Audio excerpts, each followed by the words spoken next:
Hello everyone, this is Shalini.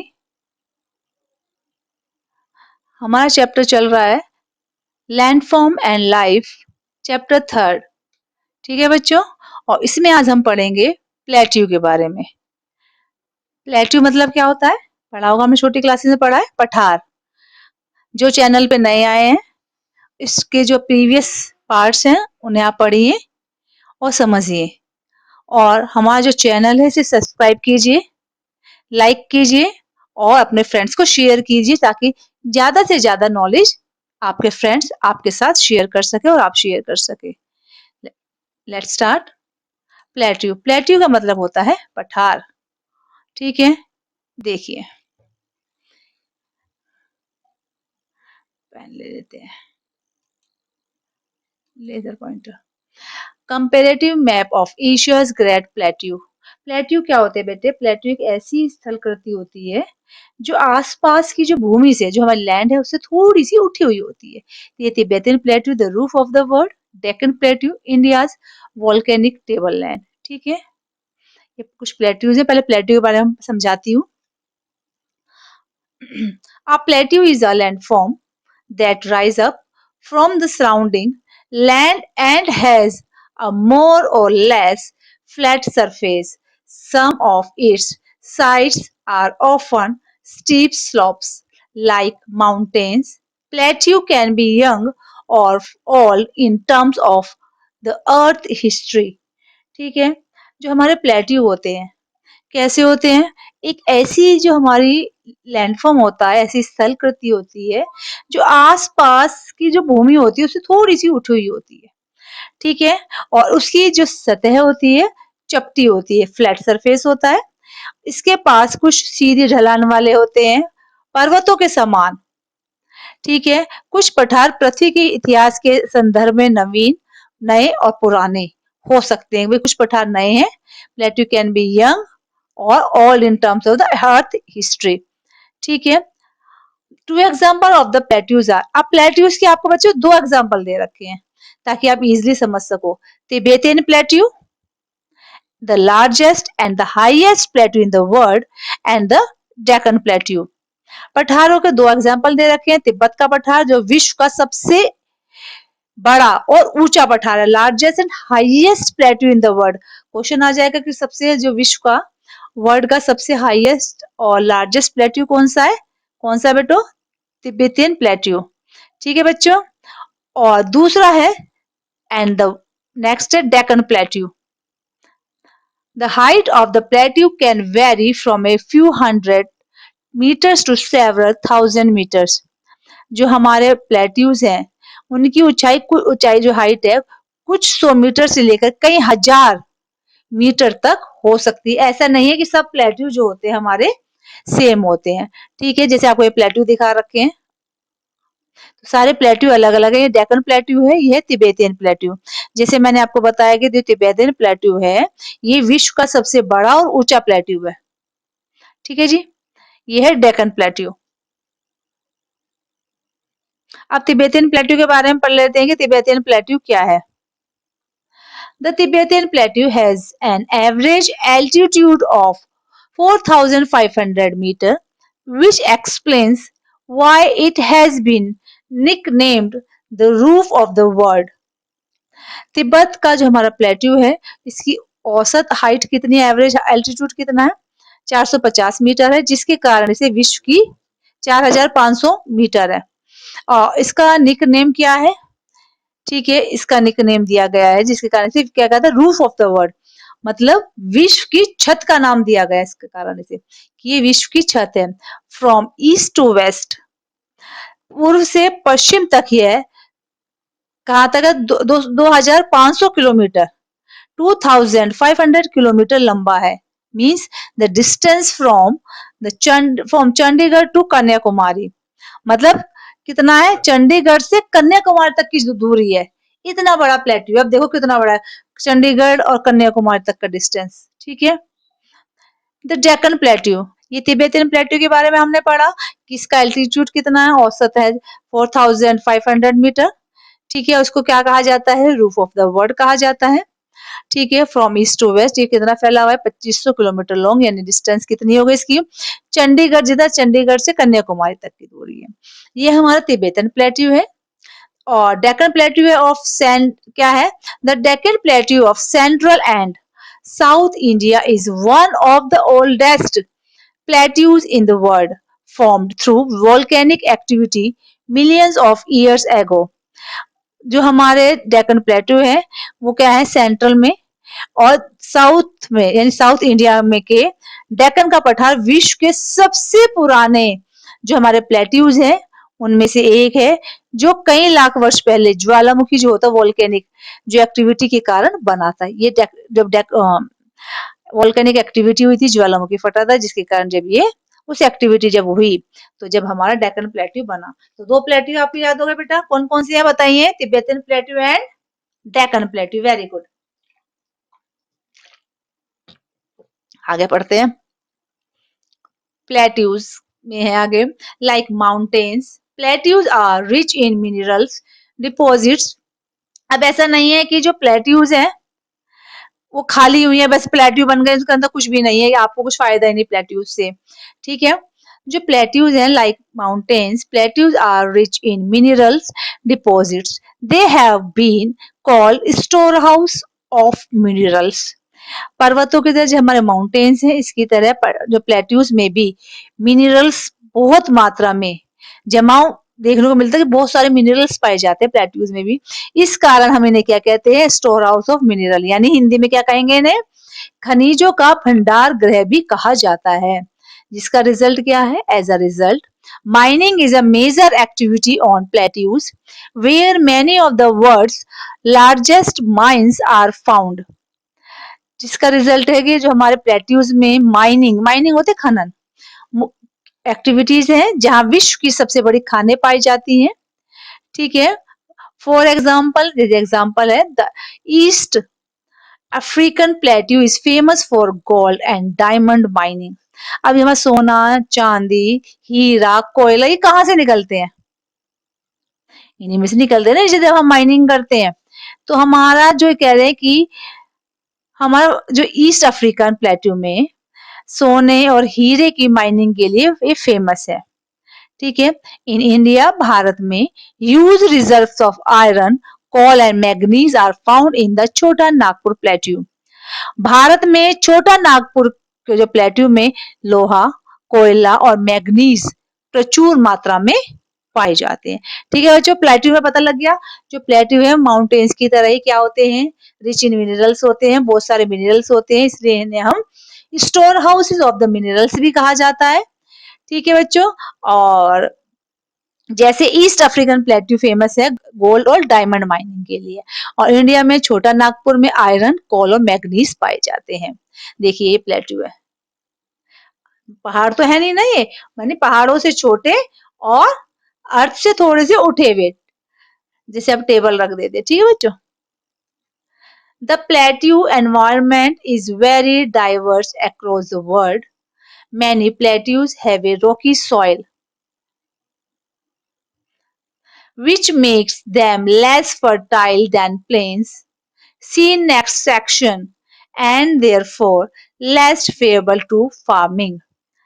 विश्व भर में जो हमारे जो प्लेट्यूज हैं पर्यावरण में बहुत ज्यादा डाइवर्स यानी विविधता है, प्लेट्यू में अलग अलग जगह अलग अलग तरीके के प्लेट्यूज हैं। मैनी प्लेट्यूज, कई जो प्लेट्यूज में क्या होते हैं, रॉकी सॉइल होती है, चट्टानी मिट्टी पाई जाती है, which makes them less fertile than plains, जो मैदानी भागों की तुलना में कम फर्टाइल होती है। यानी कुछ प्लेट्यूज ऐसे होते हैं जहाँ रॉकी सॉइल होती है और वो क्या होते हैं, कम उपजाऊ होंगे, जैसी हमारी प्लेन्स है। अगले चैप्टर में पढ़ेंगे हम एंड और इसलिए इन्हें पठार कृषि के लिए भी कम अनुकूल माना जाता है, इसलिए हमारी खेती के लिए फेवरेबल नहीं है। ठीक है, an expectation is that of lava plateaus that is formed through volcanic activity as they often have a rich black soil। ठीक है, जो हम भाई अब जो कुछ ऐसी जगह होती है जो हम हर जगह तो फार्मिंग नहीं कर सकते ना, कि आप हर जगह फार्मिंग कर सकते हो, हर जगह फार्मिंग नहीं होती, लेकिन जो ज्वालामुखी एक्टिविटी है, वोल्केनिक एक्टिविटी से निर्मित जो लावा होता है, वहाँ बहुत अच्छी एक्टिविटी होती है, यानी खेती बहुत अच्छी होती है, वो भूमि बहुत ज्यादा उपजाऊ होती है और उन्हें समृद्ध काली मिट्टी भी कहा जाता है कि वो बहुत जो ब्लैक सॉइल होती है। ब्लैक सॉइल को और क्या कहा जाता है बेटे? ब्लैक सॉइल को कॉटन सॉइल भी कहा जाता है क्योंकि इसमें कॉटन बहुत अच्छी उगती है। ठीक है बच्चों। Plateaus are also home to many spectacular waterfalls. The Victoria fall, पठार में बहुत सारे हमारे क्या है वाटरफॉल्स हैं अट्रैक्टिव, जो हमें खींचते हैं ना। कौन कौन से? साउथ अफ्रीका में जिम्बेजी, the Victoria Fall on the Zambezi River in the Southern Africa। ठीक है, सर्दन अफ्रीका में कौन सा होगा? जिम्बेजी नदी पर विक्टोरिया जल वाटरफॉल है। ठीक है, the Hundru waterfall on the Subarnarekha river in the Chota Nagpur plateau. Victoria जल जो हमारा वाटरफॉल है छोटे नागपुर में स्वर्ण रेखा नदी पर हिंडोरू जो वाटरफॉल जलप्रपात, और on the Subarnrekha Chota Nagpur and the Jog fall on the Jog fall कहाँ पे है आपका बताइए बच्चों? सरवती नदी पर, Sharavati river in the Western Ghats are a few such waterfall. ये वाटरफॉल के नाम है, नहीं आप याद करेंगे, Victoria fall, Hundru fall, Jog fall. ठीक है, वैसे और कौन कौन से कहाँ पे है ये याद रखेंगे कि हमारा कौन सा जो है कहाँ कहाँ पर है। ठीक है, ऐसे ही कुछ और है। चेरापूंजी में क्या है? द जो हमारे चेरापूंजी में प्लेट्यू क्या है? नह कालई। ठीक है, Nohkalikai, Nohkalikai waterfall है, drop down 340 metre from the Cherrapunji plateau in Meghalaya. ये मेघालय में है। चेरापूंजी के पठार में नहर कालिकाई वाटरफॉल का कितने पे है? 340 मीटर की ऊंचाई से नीचे गिरता है, यानी पानी गिरता है। ये नहीं गिरता, पानी गिरता है। कभी आप सोचे वाटरफॉल गिरेगा? वाटरफॉल का मतलब पानी ऊपर से गिरना, जैसे ये गिर रहा है, देखो ऊपर से गिर रहा है ना। ये प्लेट्यू है, प्लेट्यू टॉप। आप इसे वो तो नहीं कह सकते कि ये पहाड़ी है, पहाड़ है, माउंटेन्स, कुछ नहीं कह सकते ना। अब ये क्या है? पृथ्वी से थोड़ा उठा हुआ, माउंटेन से छोटा। ठीक है, ये विक्टोरिया फॉल हो गया आपका। पानी कैसे देखो गिर रहा है, हंड्रोजोल, जोग फॉल, इन्हें आपको नाम याद करने हैं। ठीक है बेटा। अब हम, ये हो गया आपके प्लेटू, समझ में आ गए। अब है प्लेन्स। प्लेन का मतलब क्या होता है? प्लेन का मतलब ये नहीं बिल्कुल प्लेन, प्लेन का मतलब हो गया मैदान। ठीक है, क्या मतलब हो गया? मैदान। Earth landform and life diverse planet. अब हमारे जो अर्थ के लैंडफॉर्म है और अलग अलग जो रहते हैं, देखो अर्थ पे हमारे क्या क्या, देखो हमारे अर्थ पे प्लेट्यूज भी हैं, माउंटेन्स भी है, हिल्स भी है, प्लेन्स भी है, रिवर भी है, अलग अलग है ना। अब हम प्लेन के बारे में पढ़ेंगे कि प्लेन्स क्या होते हैं, मैदान क्या होते हैं। जहां हम रह रहे हैं ना बेटा, ये मैदान में रह रहे हैं, मैदानी एरिया में हम रह रहे हैं। ठीक है, लेकिन कुछ पहाड़ों पे भी रहते हैं। ऐसा नहीं है कि हम जो जितने भी वीडियो देख रहे हैं सब प्लेन्स वाले ही देख रहे हैं, माउंटेन्स वाले भी देख रहे होंगे, प्लेट्यूज वाले भी देख रहे होंगे। ऐसा नहीं है कि एक ही जगह वाले देख रहे हैं ना। तो plains are landforms that have an extensive flat or gently undulating surface. They do not have any large hills or deep valleys. They are generally not more than 300 meters above sea level. जो हमारा मैदानी जो आकृति है, जिसका विस्तृत सपाट अथवा हल्का क्या होता है? हल्का तरंगित धरातल होता है। इसकी कोई ऊंची पहाड़ियां अथवा गहरी घाटियां नहीं होती, बिल्कुल समान प्लेन होता है। ठीक है, सामान्यतः मैदान की ऊंचाई समुद्र तल से, मैंने आपको बताया था समुद्र तल से क्यों नापते, सी लेवल से कितना है? 300 मीटर। क्योंकि समुद्र तल में क्या होता है? बिल्कुल एक प्लेन एरिया होता है पानी से नीचे। हम लैंड से क्यों नहीं नापते? कहीं माउंटेन है, कहीं प्लेन है, कहीं प्लेट्यूज है। ठीक है, इसलिए हम प्लेन से ना नाप के सी लेवल से नापते हैं। सी लेवल से कितना है? 300 metre. Floodplains are one type of plains formed by river originating in mountains ranges where they collect particles of rock, sand and silt called sediments। ठीक है, अब जो हमारे पर्वत श्रृंखलाओं से जो नदियां निकलती है ना, नदी कहाँ से निकलती है? पर्वतों में से निकलती है। निकलने वाली नदियां ऐसा नहीं है कि अकेली खाली पानी ही पानी ही आता है, उसके साथ क्या आता है, नदियों की बाढ़ से निर्मित समतल भूमि है जहां उसके साथ सेंडिमेंट्स आते हैं। ठीक है, रॉक, सैंड और सिल्ट, उसे हम कहते हैं सेंडिमेंट्स। जो पानी के साथ सेडिमेंट्स, सॉरी सैंडी नहीं, गलत हो गया, सेडिमेंट्स, एन लगा दिया था। ठीक है, where they collect particles of rock, sand and silt called sediments. यानी पानी अगर ऊपर से आ रहा है यहाँ से, है ना, तो अपने साथ क्या रहेगा? रॉक, सैंड, सिल्ट, और वो एक जगह जब इकट्ठे हो जाते हैं पार्टिकल्स सारे, उसे सेडिमेंट्स कहते हैं। These sediments are carried all the way to the plains where the rivers deposit them, making the soil very fertile. ठीक है, अब ये जो जितने भी सेडिमेंट्स हैं हमारे, ठीक है, ये क्या होते हैं? एक जगह इकट्ठे हो जाते हैं। नदियां रेत चट्टानों के कणों को, गाद को एकत्रित करती है, जिन्हें तल छट कहा जाता है। यानी सेडिमेंट हिंदी में कहते हैं तल छट। नदियां इन तल छटों को अपने साथ बहाकर समतल भूमि प्लेन्स में ले जाकर जमा करती है। और वह फिर क्या होता है, जब ऊपर से आ रहे हैं ये सारे, भाई हमारे हिमालय से निकल रहे हैं, पहाड़ों से निकल रहे हैं, तो उसमें क्या होते हैं, जो हमारी सॉइल है उसे कैसे बनाती है? फर्टाइल बनाती है, उपजाऊ भूमि बना देती है। ठीक है, इन्हें हम उपजाऊ बना देती है। एज ए रिजल्ट, जिसका रिजल्ट क्या निकलता है? These plains are ideal for growing crops of all kinds and agriculture is a major economic occupation in this landform. Plains also support a variety of flora and fauna. अब जब भूमि उपजाऊ हो जाएगी तो क्या होगा? हम अलग अलग तरीके की फसल उगा सकते हैं। ठीक है, और जिससे के कारण हमारी इकोनॉमिक ऑक्यूपेशन, ठीक है, आर्थिक व्यवसायिक जो हमारा कृषि है वो बहुत अच्छा हो जाता है। ठीक है, और मैदान विविध प्रकार के वनस्पतियों और जीव जंतुओं को भी भरण पोषण करती है। ये देखिए मैप दे रखा है।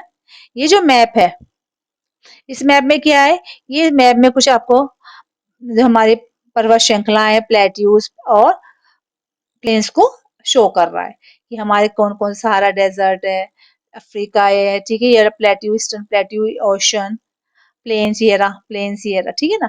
तो ये सारा आपको इसमें शो कर रखा है। Great Indian European plains, West Siberian plains, Sahara desert, Greenland, Rocky mountains कहाँ पे है ना। प्लेन्स, प्लेन्स कहाँ कहाँ पे है हमारे, देखो इसमें शो कर रखा है कि प्लेन्स कहाँ है। हिमाचल प्रदेश हमारा कैसे प्लेन्स में आएगा? नहीं, किस में आएगा? ये पहाड़ी में। लेकिन नीचे हरियाणा, दिल्ली, ठीक है, उत्तर प्रदेश, कानपुर, बिहार, वेस्ट बंगाल, बांग्लादेश, ये सब हमारे किस में आ गए? प्लेन्स में है। ठीक है, प्लेन्स में हमारे क्या विलेज सेटलमेंट होते हैं, पैडी यानी राइस हो रही है, wheat, mustard, jute, cotton, pulses, यानी सारी खेती किसमें होगी? प्लेन्स में हो रही है, मैदानी इलाकों में। क्यों हो रही है? क्योंकि हमारी जो ये सॉइल है बहुत ज्यादा फर्टाइल है, जिसके कारण यहाँ पे ये खेती होती है। Thousands of years ago, the first civilization developed around rivers in fertile plains. यानी हजारों वर्ष पहले जो हमारी पहली सिविलाइजेशन नदियों के उपजाऊ मैदानों के आसपास विकसित हुई। क्यों हुई? क्योंकि नदियों के आसपास की जो भूमि होती है वो कैसी होती है? उपजाऊ होती है। In our times to a large part of the world's population lives in the plains. और हमारे समय में भी विश्व की अधिकांश जनसंख्या किसमें रहती है? प्लेन्स में ही रहती है।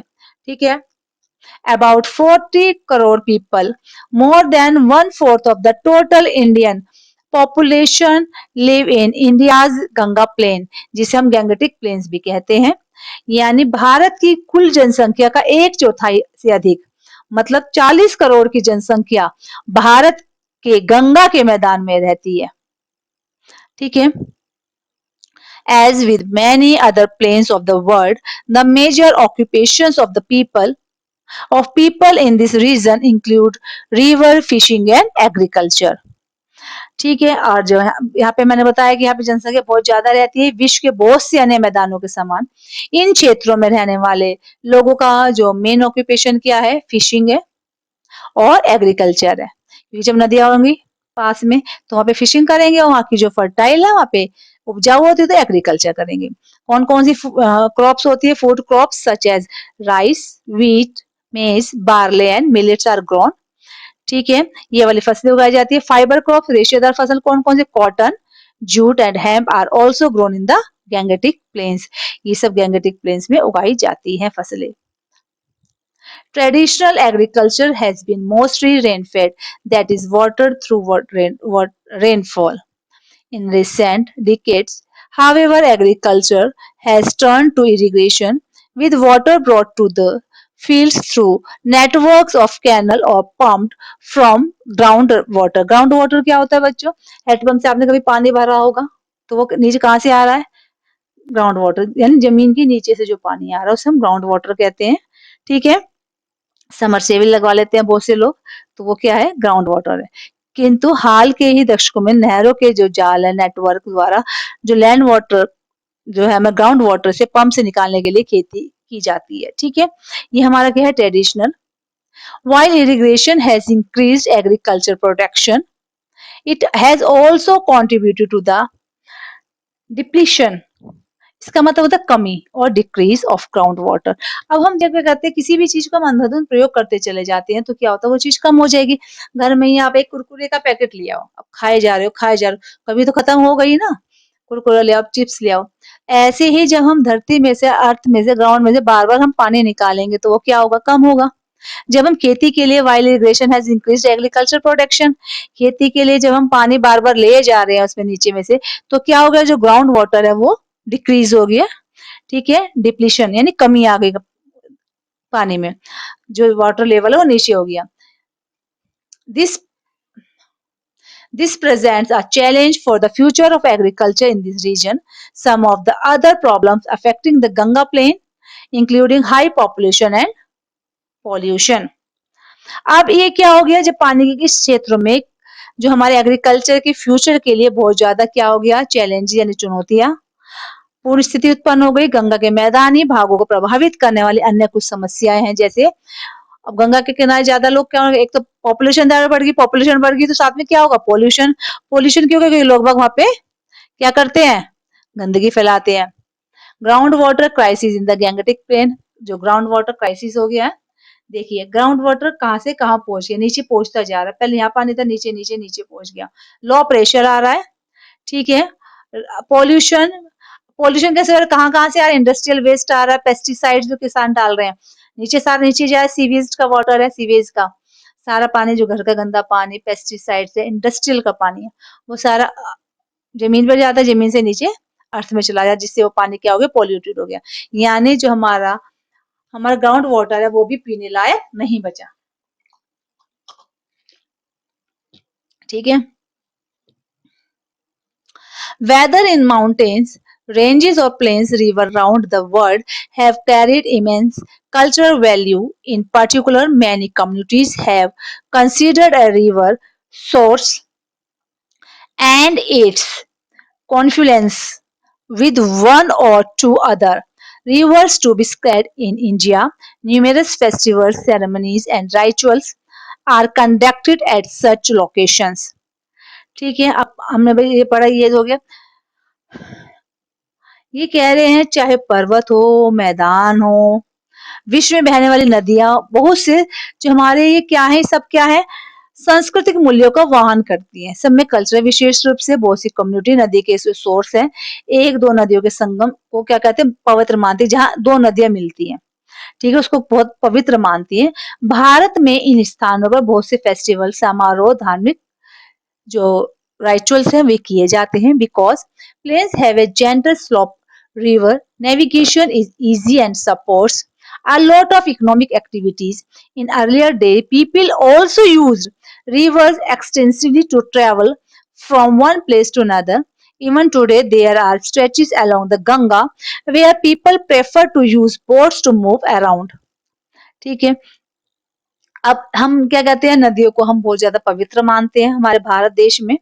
ठीक है, भारत में मैदान में हल्की ढलान होती है, अतः वहां नदी में क्या करते हैं? हम नदी में क्या करते हैं? नाव बोटिंग करते हैं और बहुत सी एक्टिविटी में हेल्प होती है। पहले लोग एक स्थान से दूसरे स्थान पर जाने के लिए नदी का जो यूज था, नदी मार्ग का यूज करते थे। आज भी गंगा के किनारे ऐसे स्थान है जहां लोग आने जाने के लिए बोटिंग का ही यूज करते हैं। ठीक है, देखिए river transportation of the Ganga. Ganga जो नदी से ये किसका साधन है? यातायात का साधन है कि एक स्थान से दूसरे स्थान पर जाने के लिए अभी भी इसका यूज किया जाता है। The world major desert. अब हम पढ़ेंगे किसके बारे में, डेजर्ट के बारे में पढ़ रखा होगा आपने। ठीक है, डेजर्ट्स के बारे में, डेजर्ट क्या होते हैं, क्या होते हैं, मरुस्थल कहते हैं जिन्हें। ठीक है बच्चों, अब मरुस्थल के बारे में थोड़ा सा बता देती हूँ। इन दिस चैप्टर, इस चैप्टर में we explore the three main landform, हमने इस चैप्टर में 3 मेन लैंडफॉर्म पढ़ा। But its surface is very complex, जो इसका सरफेस है बहुत कॉम्प्लेक्स है। And experts often define a few more landforms, one such landform is a desert. अब हम लैंडफॉर्म के बारे में पढ़ रहे हैं, लैंडफॉर्म में जब हम सबके बारे में पढ़ेंगे तो हम किसके बारे में पढ़ेंगे, डेजर्ट के बारे में पढ़ेंगे। ठीक है, कुछ और स्थल रूप के बारे में बताते हैं। इनमें विशेष रूप से मरुस्थल, डेजर्ट मरुस्थल को कहते हैं। यदा कदा वर्षा प्राप्त करने वाले मरुस्थल व्यापक दूर दूर तथा खुश्क होते हैं। ठीक है, अब जो डेजर्ट होते हैं हमारे कितने टाइप्स के होते हैं, 2 तरीके के। ऐसा नहीं कि एक ही तरीके के, कि हाँ मरुस्थल है जहाँ रेत है सब कुछ है तो वो डेजर्ट हो गया। ये 2 तरीके के, एक hot desert, cold desert. Deserts are considered to be large and dry expanses with very little precipitation. Their flora and fauna are also unique. ठीक है, जो हमारे डेजर्ट होते हैं, कैसे होते हैं ये डेजर्ट हमारे, बहुत यहाँ पे बारिश भी अदा कदा होती है, खुश्क होते हैं। ठीक है, यदा कदा वर्षा प्राप्त वाले मरुस्थल व्यापक व दूर दूर तक खुश्क का फैलाव लिए होते हैं। इनके वनस्पति और जो हमारे प्राणी जगत क्या होते हैं, यूनिक होते हैं, विलक्षण जिसे कहते हैं हिंदी में, है ना। सम कुछ डेजर्ट्स आर हॉट, कुछ डेजर्ट हॉट होते हैं, जैसे सहारा डेजर्ट अफ्रीका का, on the Thar desert in the north west of the Indian subcontinent. दूसरे होता है cold, like Gobi desert in Asia. Some experts also describe, ठीक है, कुछ जो एक्सपर्ट्स हैं उन्होंने क्या अटलांटिक जो कॉन्टिनेंट को भी मरुस्थल मानते हैं। ये हमारा Thar desert, Gobi desert Mongolia और इंडिया में, देखो ये डेजर्ट। ठीक है बच्चों, despite harsh living condition, humans have adapted to most of the desert. In India, communities living in the Thar Desert or migrating through it hold rich cultural traditions such as folk song and legends related to the desert. अब हम desert में रह तो लेते हैं लेकिन वहां पे रहना बहुत ज्यादा टफ होता है। जीवन जीने की कठिन परिस्थितियों के उपरांत भी लोगों ने यहाँ अधिकांश मरुस्थल के पर्यावरण के अनुसार अपने आप को ढाल लिया। जहां भी हम देखो जैसे भी कंडीशन में रहते हैं, मनुष्य और जानवर सब अपने आप उसके अकॉर्डिंग चेंज हो जाते हैं। भारत के थार मरुस्थल में रहने वाले कम्युनिटी समय समय पर वहां से जाने वाले मरुस्थल में गाए और सुनाए जाने वाले लोकगीत, किंवदंतियों की कथाएं, ये सब सजो कर रख रखा है उन्होंने। यानी वहां पे लोग बाग रह रहे हैं, उनके फोक सॉन्ग, आपने राजस्थानी फोक सॉन्ग भी सुन रखे होंगे। ठीक है, वहां का कल्चर आपने देख रखा होगा। The diverse ways in which humans have made all landforms their home is a testimony to our adaptability and resilience. मानव ने जिस प्रकार इस प्रकृति में विभिन्न प्रकार से अपने घर बनाए हैं, वे हमारे अनुकूल अर्थात स्थिति के अनुसार स्वयं को ढाल लेने और लचीलेपन का साक्षी है। ठीक है, डेजर्ट्स के बारे में, डिजर्ट के बारे में ये देखिए। ठीक है, landscape main occupations. Before move on, चलो थोड़ा सा इसके बारे में समझा देती हूँ मैं आपको।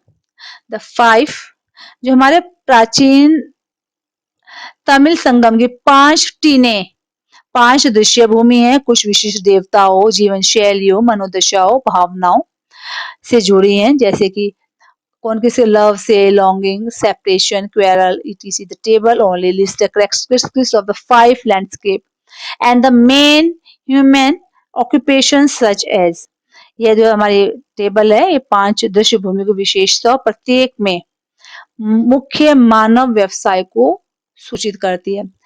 पहली टेने क्या है, पहली आपकी कुरेंजी, मुल्लाई, मृदम, नेदल, पाले।